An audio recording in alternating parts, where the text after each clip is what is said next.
I suppose you're the new security guard? Well, if you are, then welcome aboard. I'm going to be leaving a message for you to help you get settled in on your new job and what to expect.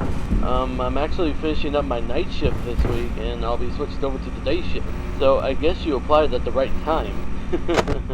You don't have any idea how much trouble these past few weeks has been for the company. Ever since those 5 kids went missing around here the other week, we don't know what happened to them, and we're currently under an investigation. The parents are suspecting us for some reason, and I don't know why, as we do have a policy that clearly says Fazbear Entertainment is not responsible for damage to property or person. Upon discovery of damage or if death has occurred, a missing persons report will be filed within 90 days or as soon as property and premises have been thoroughly cleaned and bleached and the carpet have been replaced, and all that other stuff. Okay, I'm going on too much about the current state and policies. Let's get back on track. Anyways, as you probably know already, you'll be monitoring the building from 12 a.m. to 6 a.m. to ensure the safety of all property and equipment, as well as keeping an eye on the animatronic characters. What I mean by that is, for some reason, the characters tend to roam freely after hours. We don't know what's causing this glitch, but the engineers say that it's sometimes the result of them being turned off for too long, as they are programmed to roam around freely during the day, which I think is a technical achievement in today's robotics. Anyways, make sure that they don't get too close to your office, because if they see you, they might mistake you for an endoskeleton without its costume on, and will try to stuff you into one. Now you're probably asking, how could be stuffed into a costume be bad? Well, you see, those costumes aren't like mascot walk-arounds and instead are the ones that the animatronics wear. And they are filled with eternal structures and devices. So being shoved into all of that would not only be extremely painful, but would instantly kill you. That's why you have doors by your vents. Shut them if anything is in there, and only if absolutely necessary. Using the doors, lights, and cameras drain power, and using them too much will result the entire building to go dark, leaving you vulnerable to the animatronics. So don't leave the door shut. If an animatronic does somehow end up in your office, I have a small trick for that, which is hiding under the desk. This will fool them into thinking that you're not in the office and will eventually leave. But be quick about it. You may only have a few seconds to react. It might also not work with certain animatronics, so keeping them away is recommended. It is also important for you to use your vent lights. There are blind spots in the camera views, so if you can't find someone on your cameras, be sure to check the lights, okay? Okay, that should be everything now.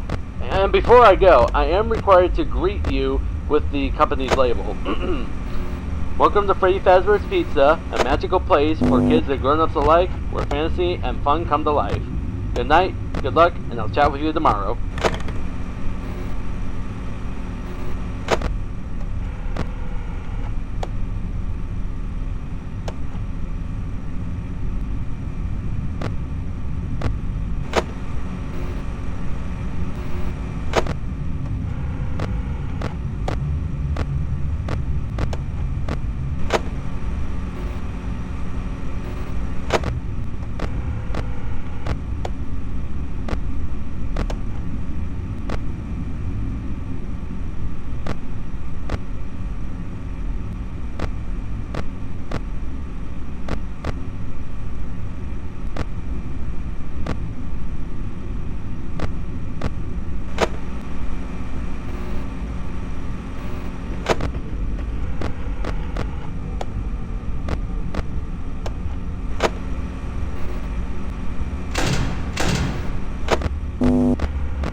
Hello? I heard you made it out on your first night, and if you did, then congrats! Now, I won't be talking quite as long as last time since the animatronics tend to become more aggressive as the week progresses. There are some things that I forgot to mention, and some things I should give you an update on. Have you checked or noticed Camp 3 where Pirate's Cove is? Well, Foxy the Pirate Fox is in there, and he's a little more unique than the other characters as he becomes more active when the cameras remain off enough. Now, I don't think the hiding under the desk technique will work on him. If he ventures far out of his cove, then try to stare at him for as long as possible, and that should make him go back into his cove, as he doesn't like being watched. I guess it creates some kind of system restart within his servos, or something, I don't know. Anyways, I guess by now you've noticed those golden animatronics on their own separate stage in Camp 2.